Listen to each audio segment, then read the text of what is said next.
podcast Repousser les limites.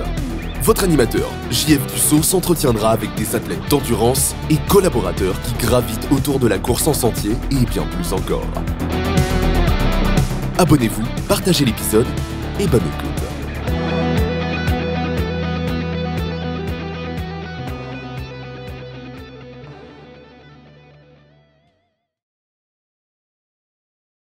Bienvenue à Repousser les limites.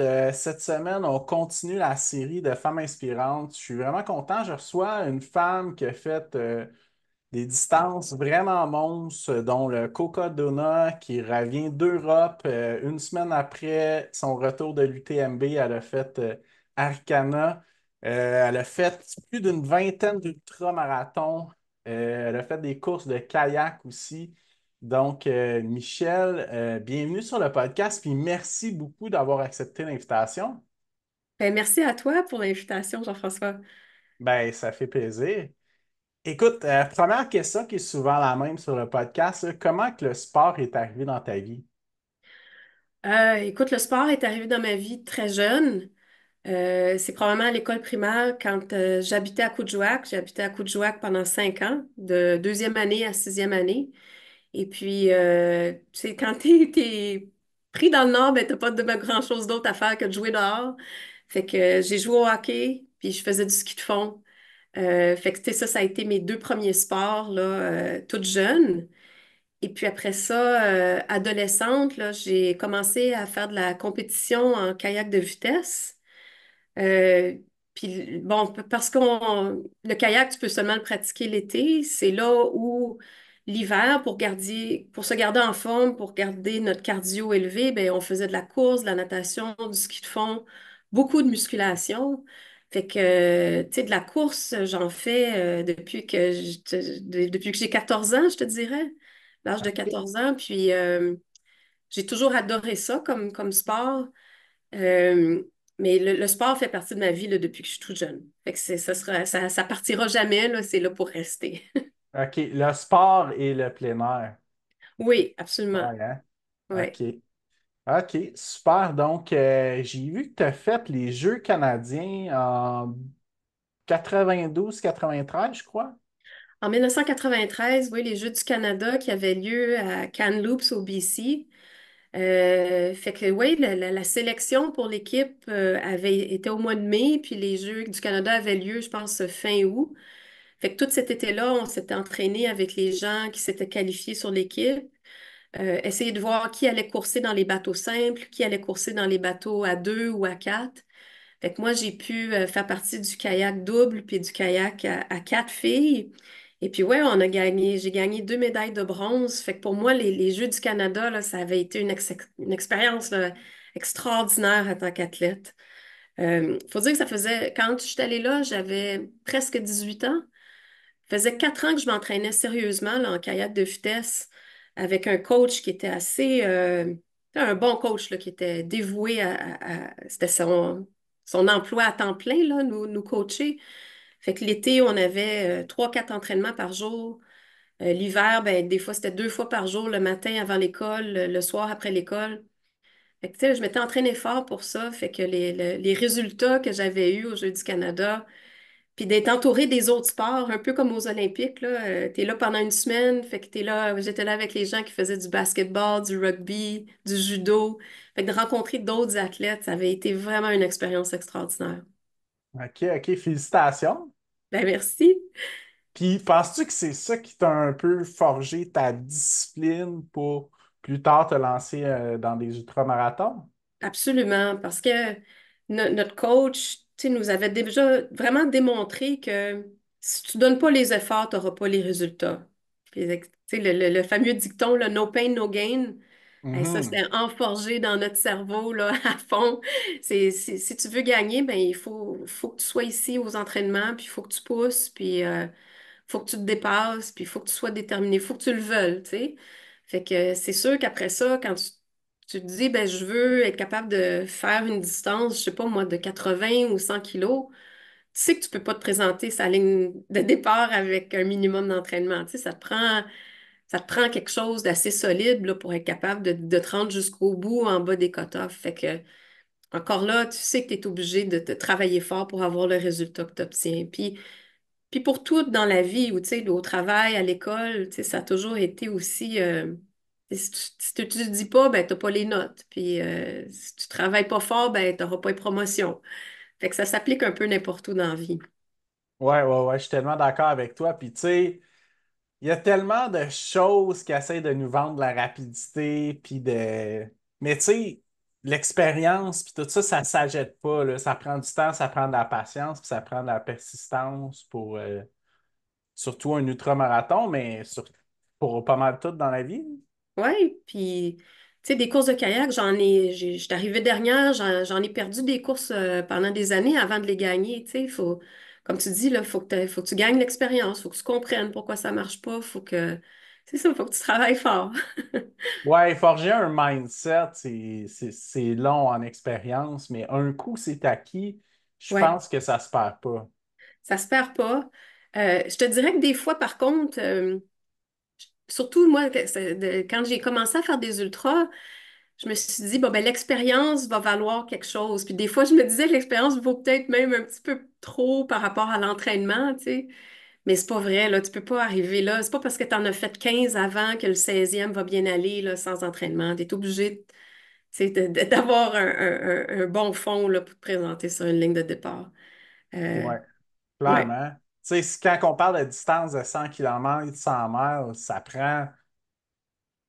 prend absolument un training. Tu sais, même si c'est peut-être plus mental que physique, il faut que le training soit là, parce que pas de ouais. cardio, on peut pas se rendre au bout d'une épreuve comme ça, là.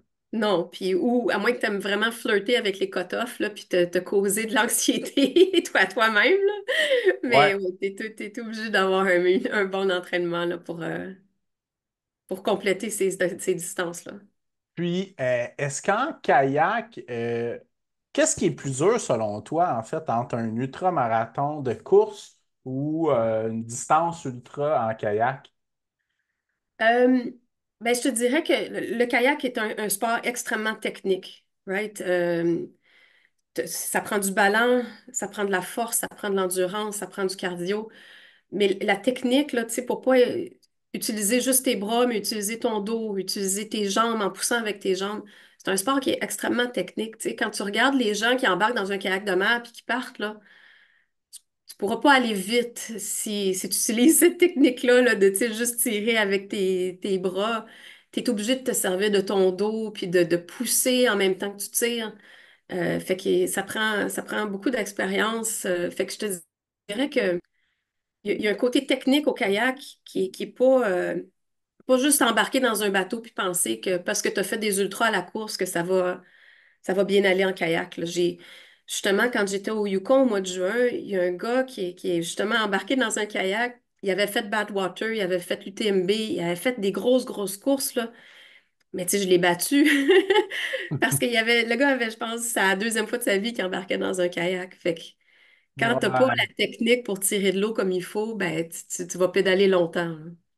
Ouais, j'imagine que c'est un peu comme la nage d'un triathlon, tu sais, tout le monde peut nager, mais bien nager, ça prend du temps, là, à prendre ça comme il faut, là. Ouais, meilleur exemple, la natation, là, tu sais, si tu l'as pas, tu coules au fond, là. Fait que tu es obligé d'avoir la bonne technique de te rentraîner à nager. Fait que même chose en kayak, c'est quand même assez technique comme sport. OK, super. Hey, j'ai vu qu'en 2012, tu as fait une expédition au Colorado.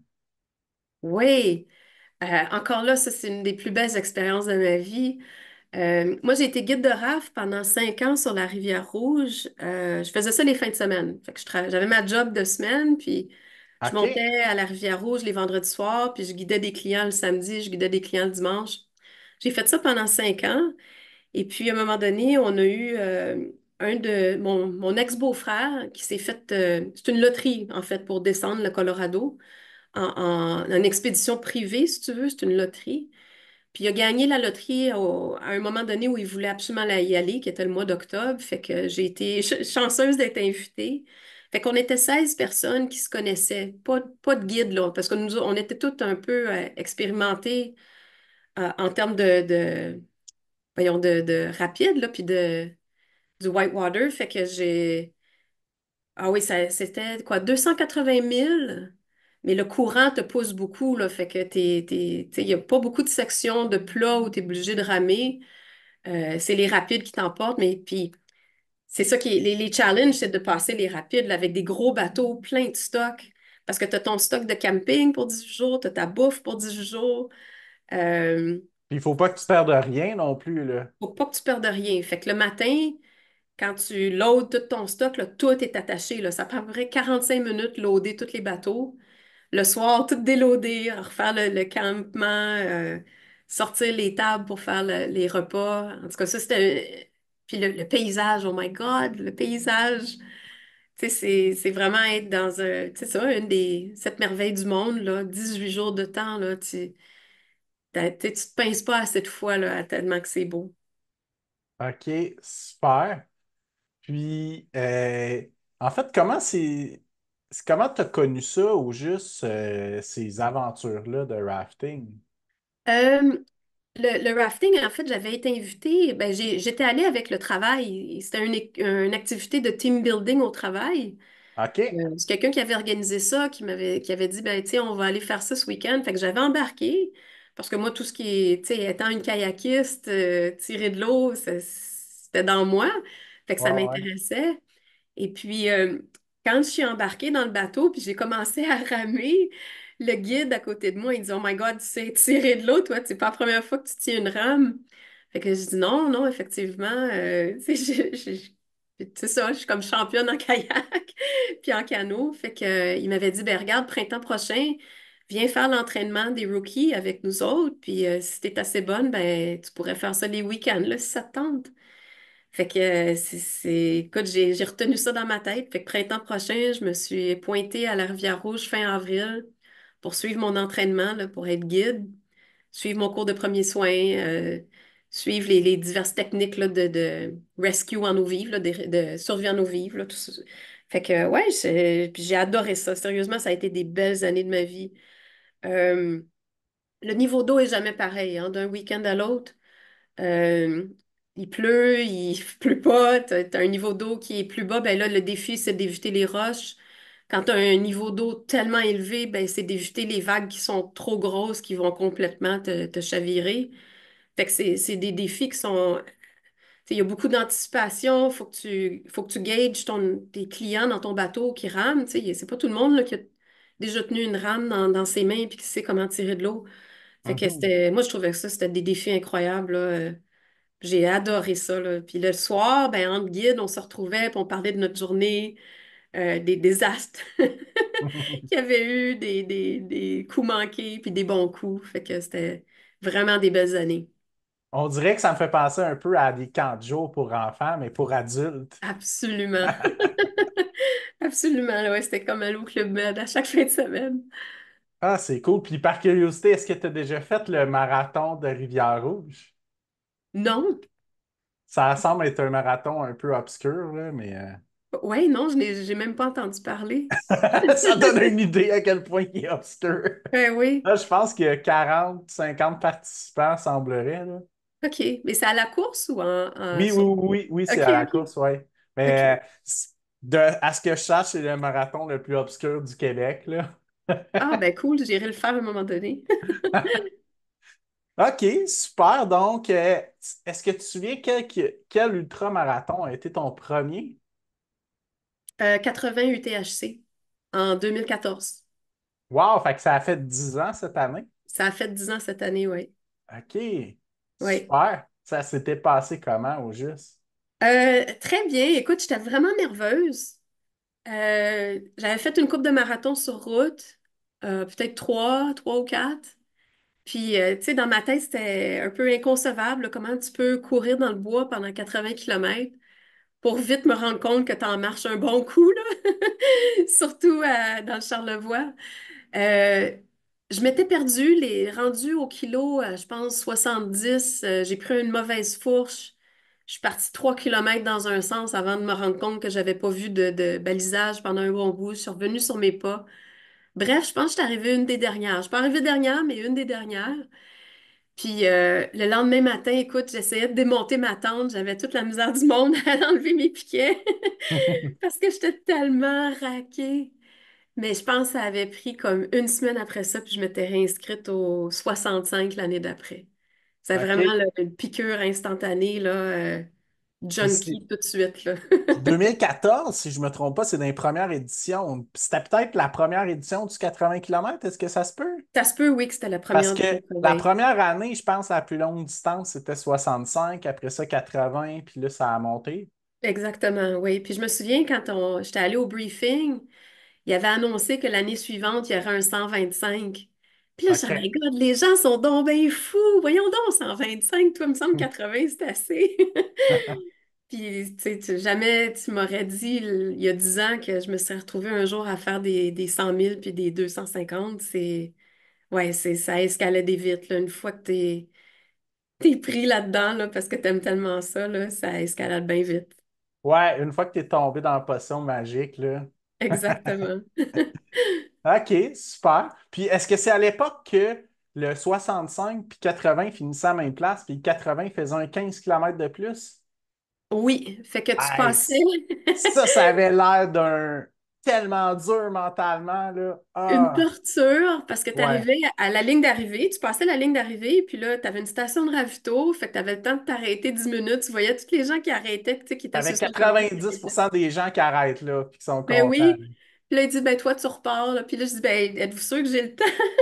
Il dit, Puis, oui, ah, oui, t'as en masse de temps avant le quota. puis moi, c'est parce que j'ai été payer ça pour un ami qui a fait. C'était la dernière édition de ce 80-là. Puis là, tu pars dans une pente de ski pour 2 kilomètres en plus. Ah, c'était une torture, là, monter à pente de ski, là, après 65 kilomètres là, non, c'était rough. Puis, est-ce que tu avais eu un PSE avec toi? Non, OK. non, moi, écoute, j'ai jamais eu de pacer, jamais eu de crew. C'est ma Ah, ouais? façon de fonctionner, là. La seule fois où j'ai eu un crew, là, c'était au Cocodona. Excuse, pas Cocodona, Kakuna, le Big Wolf. Ouais, ouais, ouais, ouais. J'avais demandé à ma mère de venir parce que, ben plus parce que ma mère, elle voulait aider là, du mieux qu'elle pouvait. Mais OK. autrement, ouais, toutes mes ultras, sans crew, sans pacer. C'est ma Puis, façon de fonctionner. c'est comme ça que tu préfères ça, en fait? Ou... Ouais, Ouais. oui. Parce que pour moi, quand j'arrive à la ligne d'arrivée, tu sais, je me dis, ben, c'est 100% moi, là. C'est moi qui s'est traîné du début jusqu'à la fin. Tu sais, ça m'appartient, cette victoire-là. Ouais, je sais pas, il y a un sentiment de fierté, je te dirais peut-être un petit peu plus. Puis il y a bien des gens qui m'ont offert de me pacer, puis qui m'ont offert d'être crew, puis que ça leur faisait plaisir, mais je disais non, tu sais, il y a quelque chose entre moi pas qui se sent coupable, mais je veux pas savoir je veux pas avoir dans la tête qu'il y a quelqu'un qui m'attend, je fais attendre quelqu'un. Dans ma tête à moi, j'aime mieux avoir cette liberté-là de savoir que, OK, you're on your own, t'es tout seul, puis tu te débrouilles tout seul. Ouais, tu veux pas avoir cette certaine pression-là aussi en même temps, peut-être? Exactement. Ouais, OK. ouais. OK, super. Donc ça a fini par t'amener à Chamonix faire la CCC en 2016. Oui, exactement. C'est les points que j'ai accumulés à l'UTHC qui m'ont permis d'aller faire la CCC. Écoute, la CCC, À c'était... l'époque, c'était plus facile de cumuler les points aussi. Oui, puis oui, j'avais été chanceuse parce que j'avais gagné la loterie la première année que j'avais essayé. Euh, OK, Ce qui n'avait pas été le cas pour la TDS. J'ai été refusée une fois avant d'être acceptée. L'UTMB, j'ai été refusée une fois avant d'être acceptée. Fait que OK. la CCC, j'avais été vraiment chanceuse, là, tu sais, du premier coup à avoir la loterie. Et puis, ça avait été une expérience absolument extraordinaire. Mais là, tu sais, quand tu n'as jamais vu, c'est quoi, faire des montées de 1 300 mètres d'un coup, là, oh my Mhm. God, là, t'as un choc, là. Puis autant de dénivelé dans une course en ratio, là. Ah oui, non, c'était quelque chose, là. Puis les montées, les descentes, mais tellement beau, là, les paysages, là, écoute, moi, c'est la première fois que je voyais les Alpes, fait que, écoute, ça m'avait fait halluciner tellement que c'était beau. En Suisse, là, quand tu arrives en Suisse puis que tu descends vers la foulée, tu as vraiment l'impression d'être Heidi là, qui court dans les champs. Là. C'est vraiment extraordinaire. OK. Fait que ça s'était bien passé pour toi? Ça s'était bien passé. Écoute, ça m'avait pris quand même 26 heures et demie. Ça avait été long, là. J'étais pas nerveuse pour les cut-offs, mais j'avais pas pu niaiser, là. J'avais pas dormi. Euh, ouais, j'avais gardé un bon pace, là, pour finir. OK. Ouais. Super. Puis là, je vois que comme pas longtemps après, tu as fait le Arikana 125. Oh my God. Ouais, ça, Et c'était pas genre 2 semaines après, ça se peut-tu? 2 semaines après, 2 week-ends après. Ah! Ça, c'était tellement pas l'idée du siècle. Euh, mais écoute, C'est-tu parce que c'est-tu parce que tu savais pas si t'allais être pigé? exact. Je m'étais Ah ouais. inscrite à l'UTHC au 125, sachant pas. Parce que là, l'UTHC est devenu populaire, hein, puis il fallait que tu t'inscrives vite pour avoir ta place. Et je Mhm. m'étais inscrite au 125, puis je pense 2 semaines plus tard, là, j'ai appris que j'avais gagné la loterie à la CCC. Puis là, j'avais dit, bon, écoute, je verrai, là, tu sais, je me présenterai sa ligne de départ, puis on verra ce que ça donne. Mais ça avait été comme pas mal dur parce que je pense que 10 kilos dans la course là, à l'UTHC, j'ai frappé mon premier mur. Là, tu sais, je suis retournée comme tout de suite dans mon pain cave. Là, c'était comme, oh my God, comment je vais faire pour... En tout cas, la nuit puis la journée avait été longue. Il avait fallu que je me parle beaucoup. Mais au moins, corrige-moi si je me trompe, là, c'était le parcours relativement plus facile que le parcours d'aujourd'hui avec qui avait pas le Morios. T'as absolument raison. Non, t'avais le Morios, mais t'avais pas le lac d'Empêche, t'avais pas cette montée-là. OK, Fait que OK, les premiers 21 kilos, c'était sur de la route de terre, mais tu avais quand même le Mont Morios. Ouais. Puis OK. après les Hautes-Gorges, tu avais un petit peu plus de route de terre jusqu'au Jet Bleu. Aujourd'hui, ils te font rentrer dans le bois un petit peu plus tôt. Fait que ouais, le parcours est pas mal plus difficile maintenant qu'il l'était à l'époque. Mais bref, je voulais pas sous-estimer ça, là, mais Non, non, mais c'est impressionnant, là, 2 semaines après. Ben, qu'est-ce que tu disais pour continuer à avancer? je te dis, quelque chose qui m'a beaucoup poussé, c'est que c'était l'UTHC, j'y vais conjointement avec ma levée de fonds pour la sclérose en plaques Ah, ouais, ouais, à ouais. chaque année. Fait que depuis 2015, à chaque fois que je participe à l'UTHC, je lève des fonds pour la sclérose en plaques, puis j'ai beaucoup de donateurs, j'ai beaucoup de gens qui donnent, puis des fois, c'est juste ça qui me revient en tête, tu sais, je dis, OK, il y a des gens qui souffrent, qui n'ont pas de ligne d'arrivée, right? Qui doivent se relever à tous les matins, qui doivent Qui se n'ont pas battre à tous les qui ont pas la jours. chance qu'on a de pouvoir courir aussi, là. Oui, puis moi, je me dis, ben, Michel, tu vas en avoir une fin, toi. Il va avoir une ligne d'arrivée. Après un certain nombre d'heures, ça va être fini. Fait que c'est toujours dans ce mindset-là que ça me dit, ben, il y a des gens qui l'ont plus tough que toi. Fait que pousse-toi dans le derrière, puis vas-y jusqu'au bout. Fait que c'est souvent ça qui m'inspire surtout à l'UTHC, là, comme je l'ai fait là, la fin de semaine passée, là, de vraiment me donner pour cette cause-là, puis pour les gens qui se battent avec ça là, à tous les jours. OK, ben félicitations, c'est tout à ton honneur. Merci. Puis, en fait, t'avais pas compris la première fois. Tu l'as fait 5 fois, Je l'ai fait UTHC 5 fois. 125. Fait que ça a tout été avec des levées de fonds? Oui, En plus, OK. oui, à chaque fois, ça avait été une levée de fonds. Fait que, ouais, il y a 4 fois que je suis partie de nuit, là, à 2 heures du matin. Puis ça, je te dirais que c'était rough, là, parce que la nuit, tu sais, le vendredi soir, là, avant de partir, tu dors pas vraiment, là. Quand tu es obligé de partir à 2 heures du matin, là, tu fais un petit somme de 8 heures à 11 heures, mais tu sais, c'est pas vraiment une Ouais. bonne nuit de sommeil. Fait que tu passes quasiment, tu sais, 2 nuits debout, là. Fait que quand le parcours était, peut-on dire, facile, tu sais, ça se faisait en 20 21 heures. Mais depuis que le parcours est plus difficile, là, tu sais, j'ai fait ça en 24 l'année passée, en 28 heures. C'est une course qui n'est pas facile. C'est vraiment une course qui n'est pas facile. Les conditions, les roches, les racines, le dénivelé, la boîte, c'est une course qui n'est pas facile. Fait que, tu sais, ceux qui le terminent, là, chapeau, parce que ça prend vraiment du courage de se pousser là, du début jusqu'à la fin sur ce parcours-là.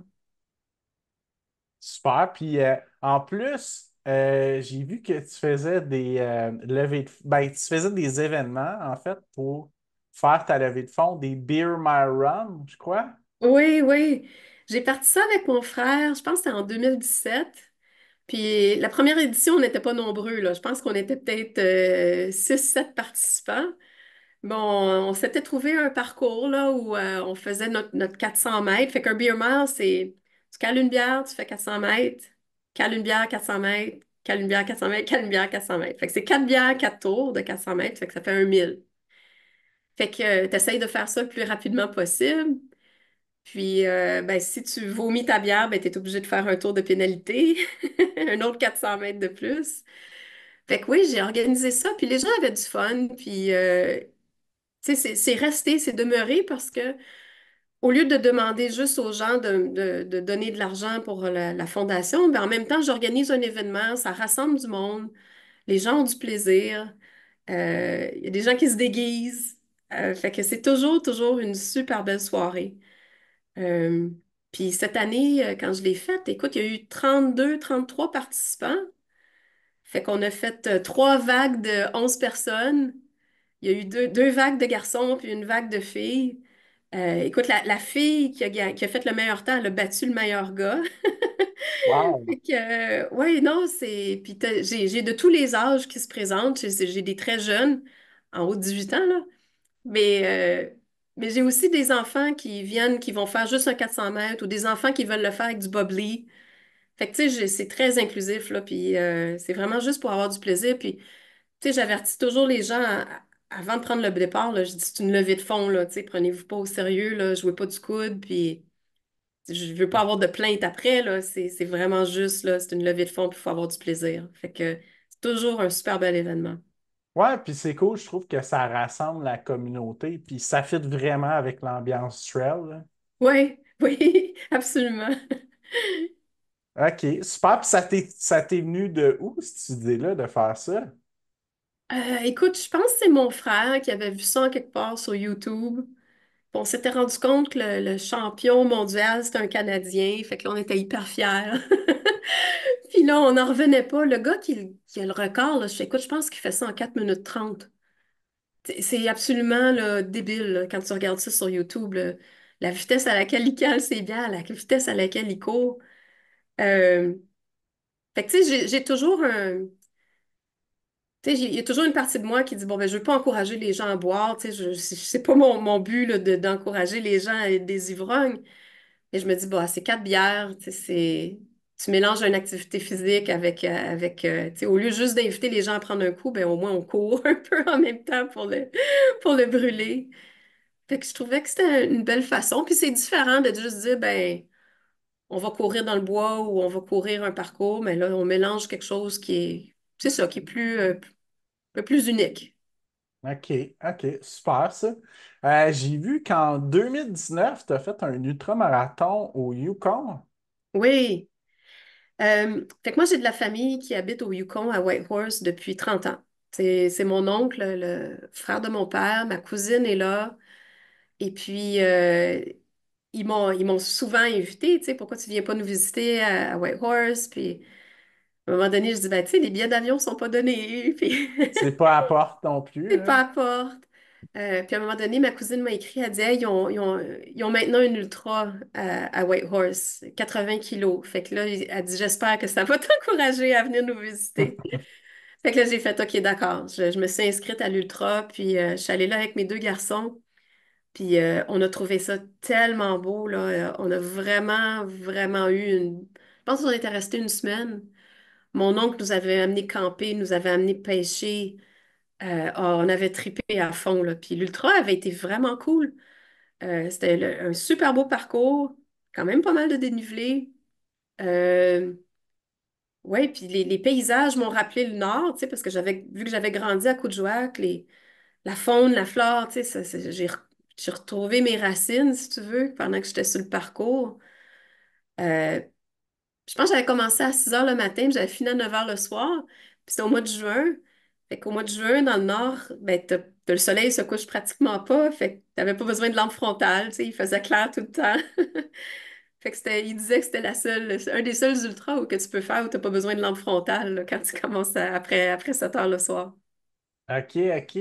Ah, c'est Hmm. cool ça. Puis il y avait combien de participants environ, mettons, en proportion, si on compare avec, disons, l'UTHC ou peu importe, c'était Et- sûrement un événement quand même plus petit.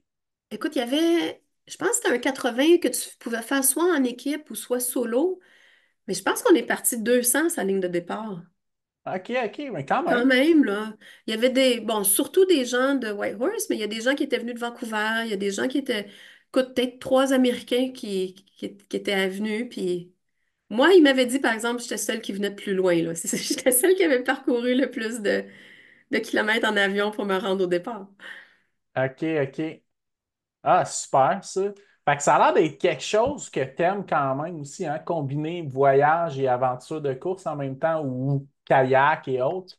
Absolument, oui. Puis, pas que je fais exprès, mais tu sais, je me dis tant qu'à aller dans un endroit qui est si unique, tout aussi bien de prendre le temps aussi pour visiter un peu, pour découvrir. Euh, des fois, j'en profite pour faire mon taper, tu sais, je vais marcher, je vais explorer, puis après ça, ben, la fin de mes vacances, ben, il va y avoir la course. Je pense que c'est souvent comme ça que je l'ai organisé. Mais oui, souvent, c'est ça, j'ai combiné un voyage, là. J'avais fait un ultra en Guadeloupe. Je n'étais pas restée longtemps, mais tu sais, je m'étais permis d'aller visiter l'île un peu. Je t'allais faire une journée de plongée. Tu sais, pour pas que le voyage soit juste l'ultra, là, que tu reviennes avec une grande expérience, là, tu sais, un beau voyage, là, de A à Z.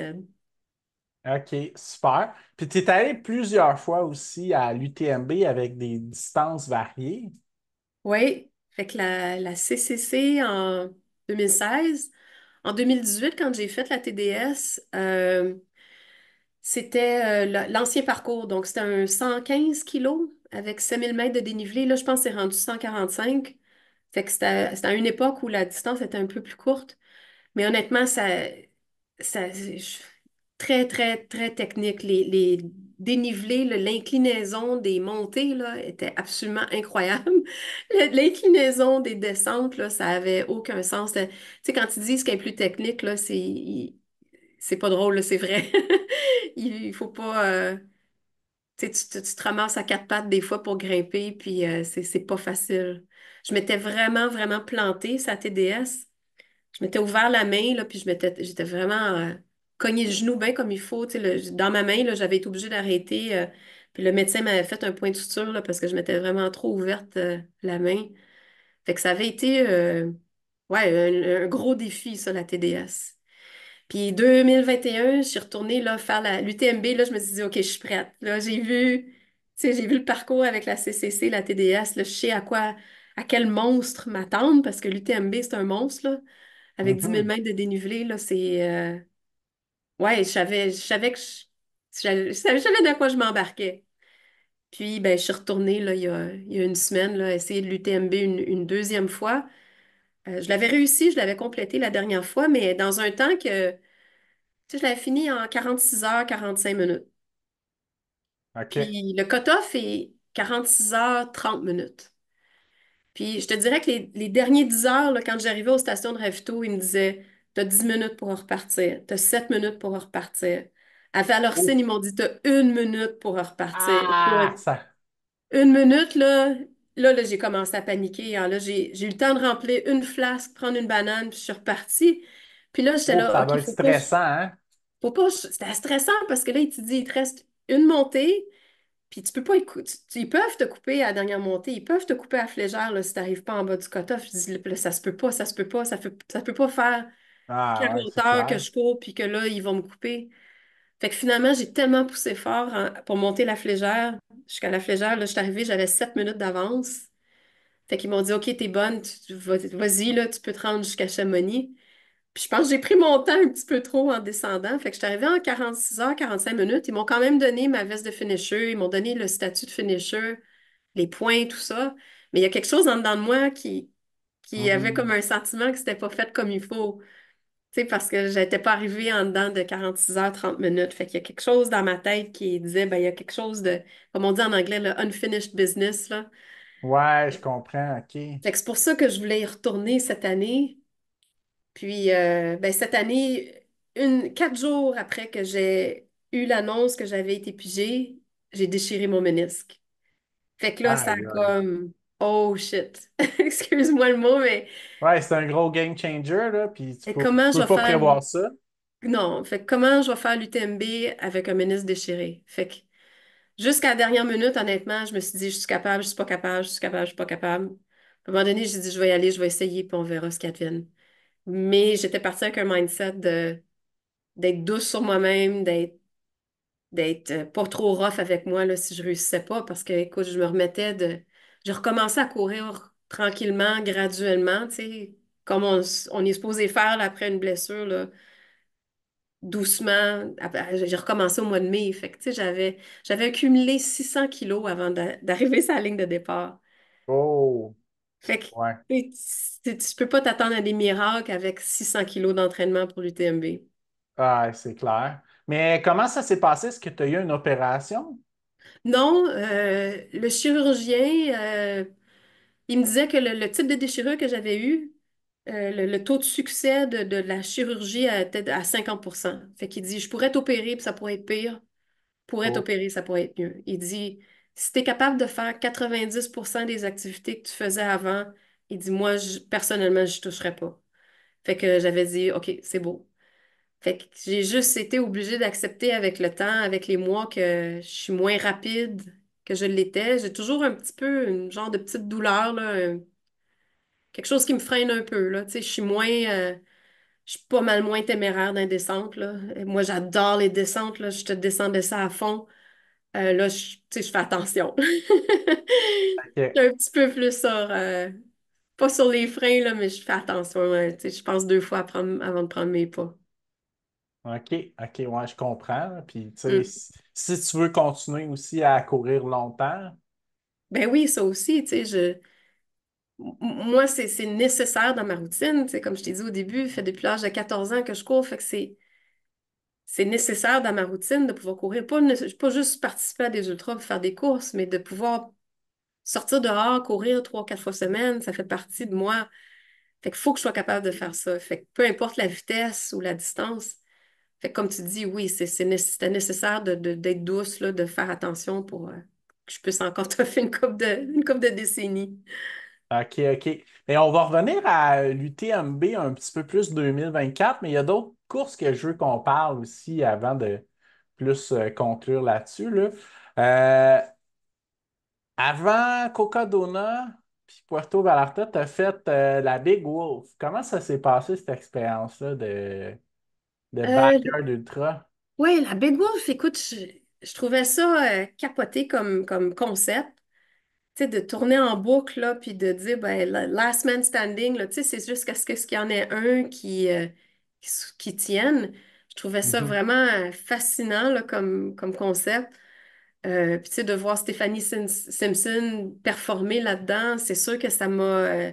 Tu sais, je dis, ben, je vais essayer, je veux voir ce que c'est. Ça m'intriguait trop. J'étais trop curieuse. Fait que je me suis inscrite. Je me suis trouvée pas mal failée de vouloir essayer, mais je dis, bon, on va y aller. Euh, Par contre, pendant les 3 semaines précédentes, le Big Wolf, j'étais en voyage d'affaires en Europe. Je faisais des journées de fou. Euh, J'étais à Paris, il faisait chaud, conditions pour courir, même le soir tard, il faisait vraiment, vraiment chaud, humide, la qualité de l'air était dégueulasse. Tu sais, j'ai fait mon possible, là, mais je suis pas arrivée là bien ben préparée. Tu sais, les 3 semaines précédentes, j'avais pas couru énormément. Fait que je suis arrivée sur la ligne de départ, je pense que j'étais arrivée le mercredi, puis le départ est le samedi matin. Fait que j'étais encore sur le décalage horaire. J'étais pas dans ma meilleure forme, disons. Mais je OK. me suis quand même rendue à, c'est ça, centaine de kilos, 107 kilos, 16 heures. Puis, ouais, rendue là, je me suis dit, bah, je pense que ça va être assez. Fait que tu avais couru toute la journée là, jusqu'à temps de sortir la frontale à peu près, là. Ouais, ouais, je te dirais 10-11 heures le soir, là. Puis là, je pense que j'ai commencé à sentir la fatigue du décalage horaire embarqué, juste la fatigue générale. Puis, ouais, j'avais plus nécessairement le drive, là. C'est moi, une chose que je trouve beau quand je fais des ultras, c'est voir du paysage, découvrir. C'est même la nuit, de voir les horizons la nuit quand tu es en haut. Mhm. Là, de voir la même boucle à répétition, écoute, faut que tu sois fait fort mentalement, là. Ben, pour avoir essayé le format cette année, là, je suis 110% d'accord avec toi. Quand on est habitué, puis il y a la pression horaire, moi, je trouvais qu'il était un stress supplémentaire qui. C'est comme si Oui, tu un cut-off, tu sais. oui, oui. Fait il y a quelque chose qui est un petit peu comme carrément contraire de courir un ultramarathon. Oui. Fait que je comprends vraiment ce que tu dis. Puis, tu sais, moi, j'ai apprécié le format. Je vais le réessayer un jour, c'est sûr. Mais c'est pas la même liberté qu'un ultra trail. Ouais, non, je suis contente de l'avoir essayé parce que ça m'intriguait trop. Je suis contente de l'avoir fait, mais je suis pas sûre que j'en refasse un. OK, OK. OK, super. Donc, tu as fait aussi 100 km de Puerto Vallarta, qui est particulièrement chaud, ça a l'air, qui donne des running stones, je crois, pour l'UTMB. Oui, puis c'est pour ça que j'étais allée. C'était pour... bon, j'avais eu des points, j'avais eu des Running Stones en finissant l'UTMB en 2021, mais il m'en manquait un petit peu là, pour pouvoir me réinscrire à l'UTMB. Fait que j'avais regardé leur série de courses. Puis bon, en même temps, j'essayais de planifier un voyage, puis de dire, bon, ben, quelle destination serait cool en même temps pour mes garçons, parce que je voulais amener mes garçons avec moi. Puis je me suis dit, bah, pour Puerto Vallarta, ils vont pouvoir faire du surf un peu pendant les jours précédant l'ultra. Fait que ça avait été, c'est ça, la destination. Puis moi, la chaleur, c'est pas quelque chose d'habitude qui me gêne. J'aime mieux avoir chaud que d'avoir froid. Je trouve que c'est plus facile à contrôler quand on a trop chaud que d'avoir trop froid. Euh, mais il y a quelque chose, tu sais, il y a chaleur puis chaleur, là. Puerto Vallarta, t'as chaud, mais c'est l'humidité, là. L'humidité, c'est tellement écrasant. Puis, tu sais, quand t'as tellement chaud, ben là, tu commences, tu sais, ton alimentation, ben, ça commence à être plus tough, là. Tu sais, c'est plus tough de se nourrir quand il fait chaud que quand il fait froid, je trouve. Fait que, Mhm. ouais, j'ai eu plus de misère que je pensais que j'en aurais. C'était une course où il y avait beaucoup de dénivelé négatif. Fait que moi, je me disais, OK, ça va être parfait pour moi. Moi qui aime les descentes, je vais adorer le parcours. Mais finalement, les descentes sont assez techniques, là, au point où, tu sais, où des fois, j'avais mes pôles en avant de moi, là, pour me supporter dans les descentes, là. Ouais, ça n'a pas été une course facile. Pour un 90 km, là, elle m'a fait baver un peu. C'est pas mal la réputation que j'ai entendue de cette course-là qui est pas mal plus dure que les attentes que les gens avaient. Ouais, c'est. Ouais, non, faut pas négliger le facteur humidité. Puis, ouais, c'est une bonne course, là, tu sais, bien. Un bon défi, là, technique, tout ça, là, il y a un peu de tout, là. Fait que beau, les paysages sont extraordinaires. Euh, je la recommanderais, honnêtement, là, mais faut aimer la chaleur, là. Faut pas être OK. allergique au chaud. OK, super. Puis à Coca-Cola, comment c'est venu cette idée-là de courir 250 miles? Encore là, je pense que c'est sur les réseaux sociaux que j'ai vu Stéphanie Simpson qui l'avait complété. Et puis, l'Arizona, c'est un endroit que j'adore tellement, là. Justement, tu sais, quand j'avais vu l'Arizona en descendant le Colorado, quand j'avais été au Grand Canyon pendant 18 jours, c'est un environnement qui m'avait tellement plu. Puis je m'étais dit un jour, je vais retourner là, je vais aller courir là. Euh, j'étais allée, je m'excuse, je divague un petit peu, là, mais j'étais allée faire un camp d'entraînement avec Rob Carr à Flagstaff, en Arizona. OK, OK, C'était ouais. 4 ou 5 jours. Puis lui nous avait amenés pour un de nos entraînements dans le parc de Sedona, aller faire une matinée de jogging là, dans Sedona. Puis écoute, j'étais tombée en amour. Fait que retourner en Arizona, c'est quelque chose qui me tentait. De faire une course là-bas, ça me tentait. 250 000, je trouvais ça big. Mais en même temps, je me disais, je suis dans une forme physique là, où je suis probablement capable de le faire, là. Je rajeunis pas.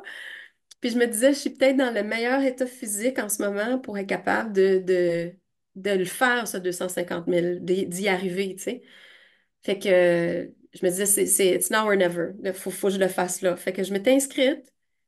Et puis à l'époque, c'était pas aussi populaire que maintenant, là. Je pense que déjà pour 2025, les inscriptions ont été remplies le lendemain, là. Ah ouais, Tellement que la c'est folie devenu. de 200 miles aux États-Unis, là, le feu est pris, là. Même Candice Burt a ouvert un 300 miles, puis ça a été tout sold out, je pense, en préinscription, là. Ah oui, c'est fou. Ouais. Moi, quand je l'avais appelé le directeur de course au mois de décembre, je dis, regarde, ça m'intéresse beaucoup, mais c'est quand même assez cher. Je dis, j'ai pas les sous en ce moment. Je dis, c'est sûr, je m'inscris, mais je dis, je pense que je pourrais juste te payer genre au mois d'avril. Puis il m'avait dit, aucun problème. Il dit, ça se remplira pas, tu vas avoir encore de la place au mois d'avril. Mais il dit, je mets ton nom sur la liste, là, de toute façon, puis il dit, tu me paieras quand tu pourras. Fait que, ouais, je l'avais payé au mois d'avril, puis je m'étais présenté là, euh, sans crew, sans pacer, avec tous mes sacs. Là, j'avais préparé mes drop bags parce que, veux pas, là, sur 400 000, il fallait que j'aie du linge de rechange, des gels. Tu sais, fallait vraiment que je sois bien organisée là, pour avoir dans chaque drop bag Mais le stock.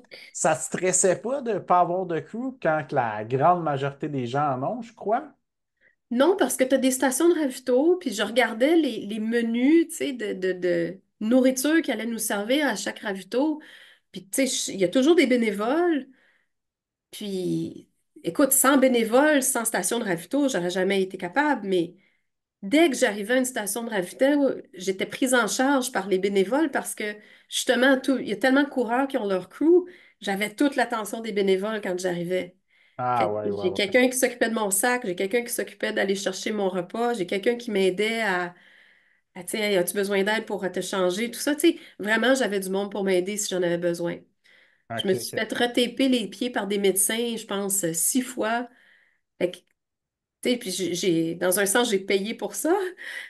Fait que pas de crew, ça m'inquiétait pas parce que j'ai vraiment été pris en charge par des bénévoles. OK, OK, super. Fait que comment s'est passée ton expérience overall?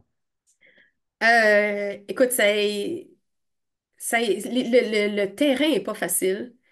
Mhm. C'est, il y a de la route de terre, oui, il y a de la route de terre, oui, il y a des sections d'asphalte, mais les montées entre elles, les descentes entre elles sont techniques. Tu as de la roche roulante dans les descentes, t'as des montées qui sont assez tough. Tu sais, c'est pas. Puis veux pas, t'accumules les journées, là. Jour Mhm. 4 là, Puis du c'est tough, déficit là. de sommeil? Puis ouais, au total, là, j'ai dormi 10 heures et demie. Je dormais à coup de soit de 20 minutes ou de 1 heure et demie. Ça, c'était mes chiffres magiques, là, que je mettais mon alarme soit pour 20 minutes, soit pour 90 minutes, dépendamment de comment j'étais fatiguée. Puis au total, ouais, j'ai dormi 10 heures et demie. Puis c'est ça, même moi encore aujourd'hui, là, c'est inconcevable. Comment j'ai pu marcher 118 heures de temps avec seulement 10 heures de sommeil? C'est quand même hallucinant ce que le corps est capable de faire, là. Puis Mhm. c'est fou comment est-ce qu'un somme de 20 minutes là, peut te redonner de l'énergie là, que tu pensais jamais être capable de retrouver. Ouais, C'est, clairement. ouais.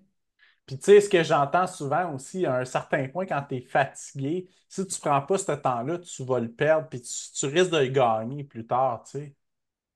Oui, oui, parce qu'après ton 20 minutes de somme ou 90 minutes de sommeil, tu roules plus vite. Tu sais, t'es plus vite sur tes pattes que quand tu t'es couché parce que rendu au point où tu te couches parce que tu vois plus clair, là, c'est parce que tu as de la misère à mettre un pas devant l'autre là, ou à avoir du plaisir là, parce que tu es vraiment, vraiment trop fatigué.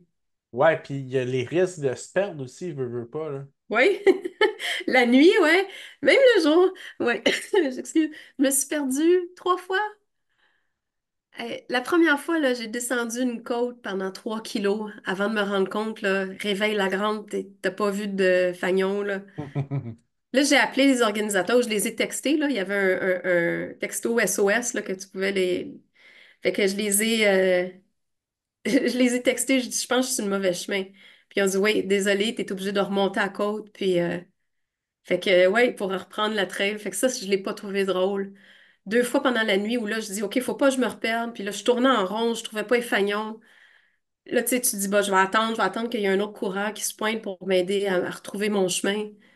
Fait que, ouais, c'est pas évident, ça. Les 2 fois où je me suis perdue, pas perdue la nuit, mais tu sais, là, où tu retrouves plus ton chemin, là. Tu sais plus. Puis là, t'as beau essayer de faire fonctionner ton téléphone puis de voir où t'es sur All Trails, t'es pas capable de comprendre dans quelle direction t'avances. Fait que ouais, ça devient des challenges, là. Ça devient des gros défis. Puis la question qui me titille de te poser là, sur ces distances-là, c'est est-ce que tu as eu des hallucinations pendant ta course? Euh, Coco Donut, je pense pas. Je pense pas que je n'ai eu. Écoute, la dernière nuit, là, il y a eu une montée, je pense que la plus grosse montée de la course, c'est la dernière nuit.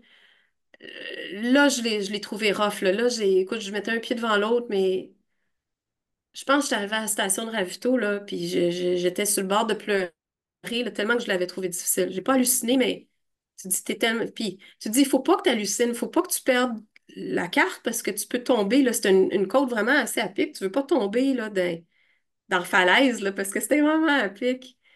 Fait que, tu sais, tu te donnes une coupe de claque là, parce que justement, faut pas que tu ailles à ce point-là où tu te mettes en danger là, parce que tu es tellement fatigué. Mhm. L'UTMB deuxième nuit, ouais, là, j'ai halluciné. Là, j'ai vu un beau grand bouc Ah qui me ouais. fixait, là, qui me regardait. Ouais. Puis là, j'étais là. Puis à force de fixer le bouc, à un moment donné, il a disparu. Mais oui, j'ai dit, qu'est-ce qu'il fait le bouc? Qu'est-ce qu'il me veut? Pourquoi est-ce qu'il me regarde de même? C'est-tu à cause des ombrages avec la frontale? Sûrement, oui, sûrement. Puis tu sais, OK. tu essaies de fixer un point pour avancer, puis tu sais ça, à un moment donné, à force de fixer dans la forêt, dans le bois, ça, j'ai vu mon bouc. Ah ouais. Oui. Cool, ok, super. Puis là, question qui me brûlait puis qui me démangeait de te demander, là, disons qu'on comparait l'UTMB, tu l'as fait, c'est en 2021, Oui. puis en 2024. Est-ce que tu trouves qu'il y a eu des petits changements? Parce que là, bon, il y a eu l'acquisition d'Ironman. Puis est-ce que tu trouves que globalement, ça, c'est quand même pas mal la même course ou? Tu sais, la course en tant que telle, elle ne change pas. Tu sais, c'est le même parcours, c'est le même dénivelé. Euh, les frais d'inscription étaient beaucoup plus chers. Je pense qu'à l'époque, ça m'avait coûté en 2021 peut-être 170 euros. Cette fois-ci, je pense que ça m'a coûté 455 euros. Fait que déjà là, Ouh. j'étais comme, ouais, pas cool, là. Puis, tu sais, j'aurais rien de plus, là, right? Ça me coûte 2 fois et demi plus cher, mais j'aurais rien de plus au final. Puis je te dirais que les stations de ravitaillement, ce qu'on offrait en termes de liquide et de solide, était pas aussi, la qualité n'était pas celle que j'avais vue là, dans les années précédentes à la CCC, à la TDS, à l'UTMB. Ben, c'est ce que j'ai entendu entre les branches machines. Ben, tu sais, je comprends leur tournant et virage écologique pour les machines de SodaStream pour offrir de la liqueur puis du coca, mais il semblerait qu'il y a une station que la liqueur était tablette. Fait que ça, c'est comme un petit peu moins intéressant, là. Ouais, puis ouais, non, puis moi, tu vois, à partir du lac Combal, j'ai eu beaucoup de misère à manger. Je sais pas si c'est une combinaison, justement, manque de variété, euh, chaleur, mais j'ai eu vraiment, vraiment, tu sais, j'allais voir le buffet, il n'y a absolument rien qui m'inspirait. Normalement, je carbure beaucoup aux oranges. Moi, j'adore les oranges. Il y avait du melon d'eau, il y avait des bananes, mais il n'y avait pas mes oranges qui est mon fruit préféré. Fait que j'ai essayé de me gaver au melon d'eau, mais ouais, c'était pas les mêmes, exactement pareil. Il reste que tu sais, la vibe sur la ligne de départ, c'est quelque chose. Tu sais, ça, je pense pas qu'ils vont être capables. Ça va demeurer une vibe extraordinaire. Oui, puis ça reste une course ultra mythique, là. Tu sais, Oui, puis tu sais, les gens qui t'encouragent dans les communes, quand tu traverses les communes, ça disparaîtra pas, là. Tu sais, eux autres s'en fichent de l'organisation qui organise l'UTMB. Les gens Mhm. qui t'encouragent, tu sais, ça va demeurer. Fait que je pense que la vibe en général, quelqu'un qui n'a pas vu le avant-après, ça va être transparent. Comme tu dis, ça reste une course mythique, là, qui est le fun à avoir sur sa bucket list, là. Ouais, ouais, ouais, ouais. Mais tu sais, c'est juste que nous, on est quand même un petit peu des. Faut dire les vrais mots, là, des vieux coureurs de trail, entre guillemets, là. Ouais, ouais. Puis, tu sais, ceux qui sont arrivés post-COVID, là, on s'entend que c'est quasiment la moitié des coureurs de trail présentement. Fait que Ouais. eux, c'est sûr qu'ils voient que du feu parce que quand t'as pas connu l'avant, ben écoute, c'est une mine d'or, là.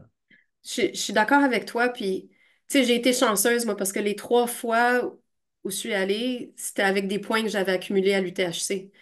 Ouais, ouais, ouais, L'UTHC, ouais. 5 heures de route, puis je suis rendue, là, puis je fais C'est ma ça. course, puis j'ai mes Tu, points. tu te compliquais pas la vie. C'était pas la même Non, chose que le fonctionnement des Running Stones. C'était les points ITRA, hein, je crois. oui, oui. Mais tu sais, là, il Puis faut que tu ailles participer à une de leurs courses. Il faut que tu embarques dans leur roue, il faut que tu embarques dans leur système. Tu sais, il y a quelque chose que je comprends, là, que les gens boycottent ou que les gens décident de pas y aller. Sauf que, tu sais, moi, un coup que j'ai eu la loterie, j'ai gagné la loterie au mois de janvier, c'était difficile de dire non, là. C'est difficile de dire non à quelque chose de beau puis de gros comme ça, là. Malgré mhm. ma blessure, tu vois, même blessée, j'ai décidé d'y aller.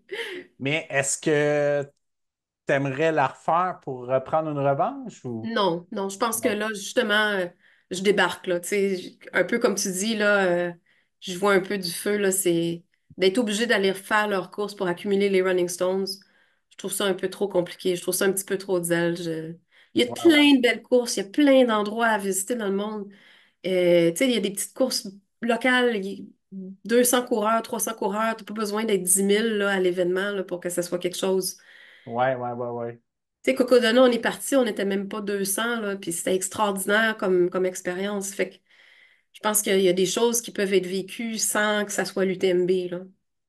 Puis justement, c'était ça ma prochaine question. As-tu des courses mythiques ou non mythiques ou plus obscures qui sont sur ta bucket list que tu n'as pas faites encore?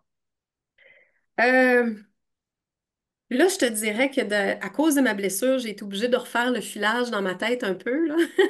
Ouais, ouais, Et ouais, de me ouais. dire que il faut que je me trouve des plans B, il faut qu'il y ait autre chose, il faut que je sois un petit peu plus versatile dans les choses que je fais. Puis ça n'a Ça pas fait besoin d'être des 100 miles non plus, là. Non, exactement. Puis, tu sais, ça fait 10 ans que j'en fais des ultras. Je n'ai accumulé 21 là, que j'ai fini. J'ai eu 3 DNF. Tu sais, j'en ai fait quand même pas mal.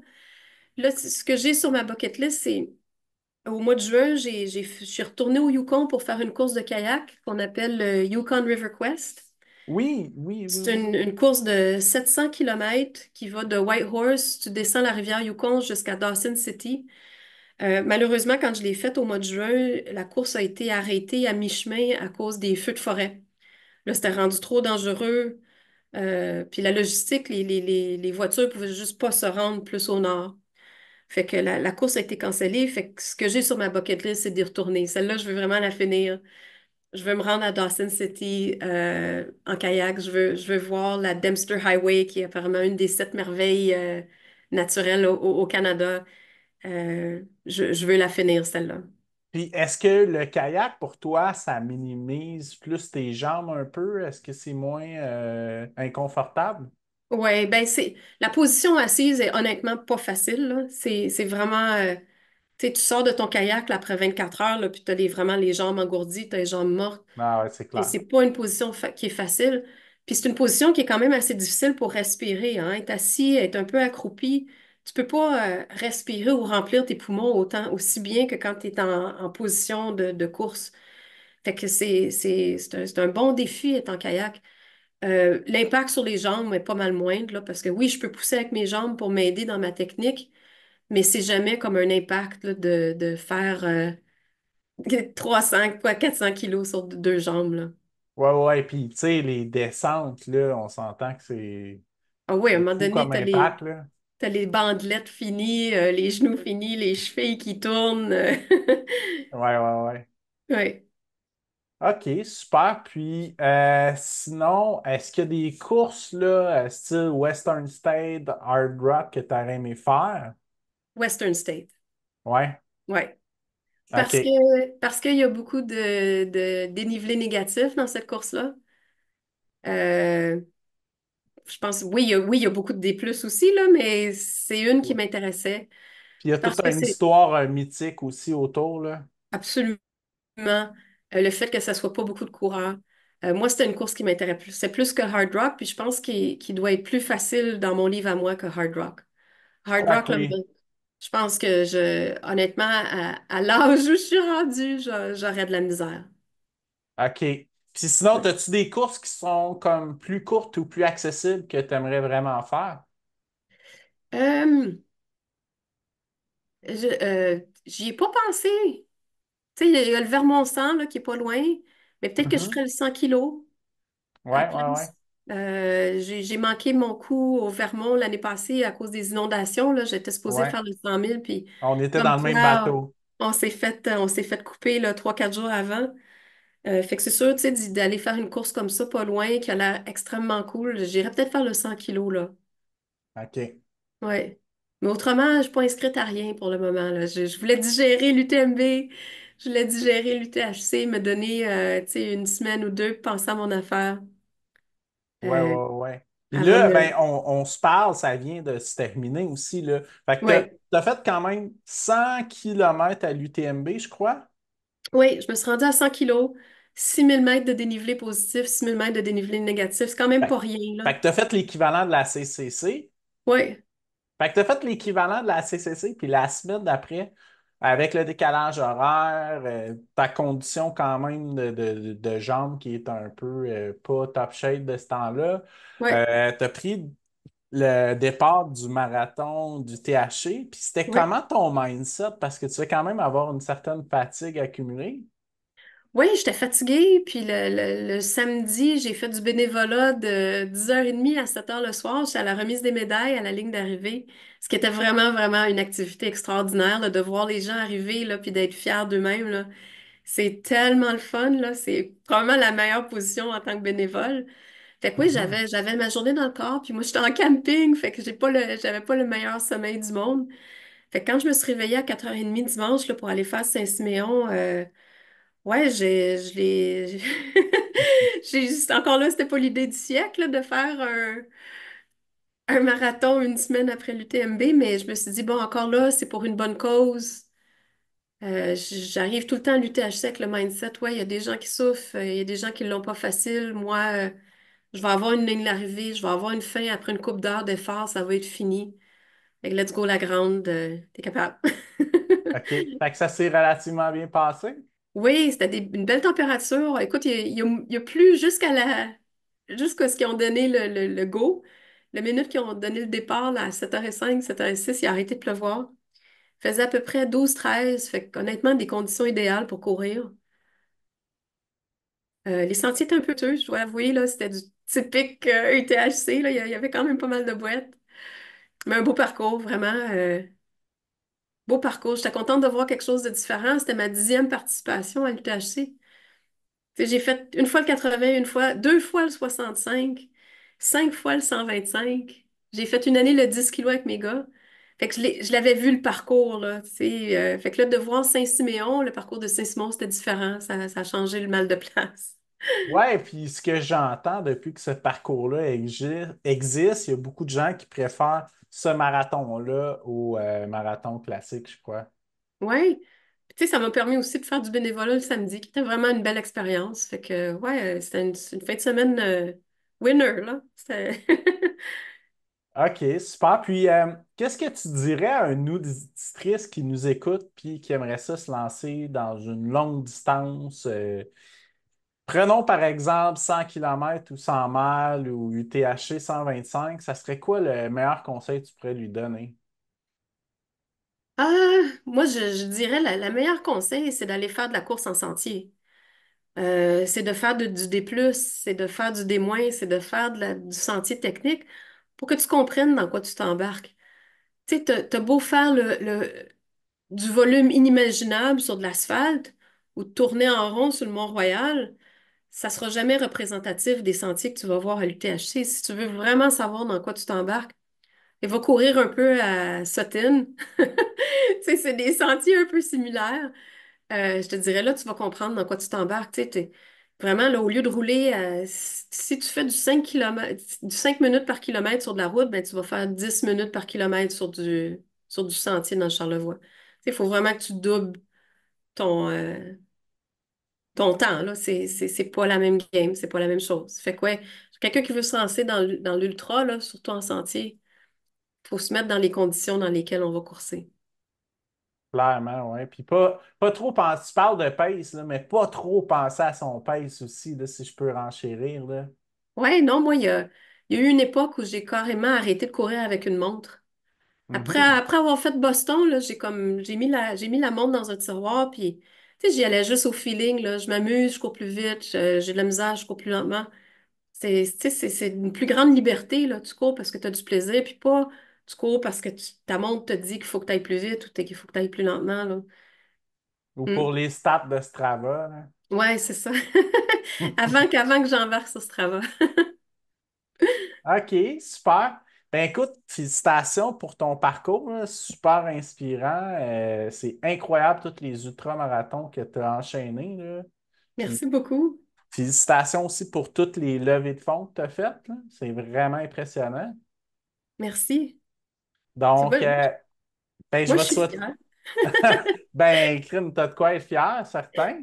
Oui, Puis, bon succès aussi pour ta future course de kayak, possiblement l'an prochain, hein? oui, oui, l'été prochain, c'est dans mes plans.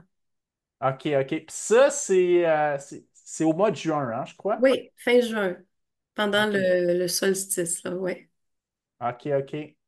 OK, super. Puis, est-ce qu'il y a moyen de suivre ça, le tracking de cette course-là? Oui, absolument. Oui, on a un tracker, on a un Garmin Reach, là, fait qu'on peut voir là, sur la rivière où est-ce qu'on est rendu. J'avais une couple d'amis là, qui me suivaient là, cette année. Fait que oui, OK. ça suit. Oui.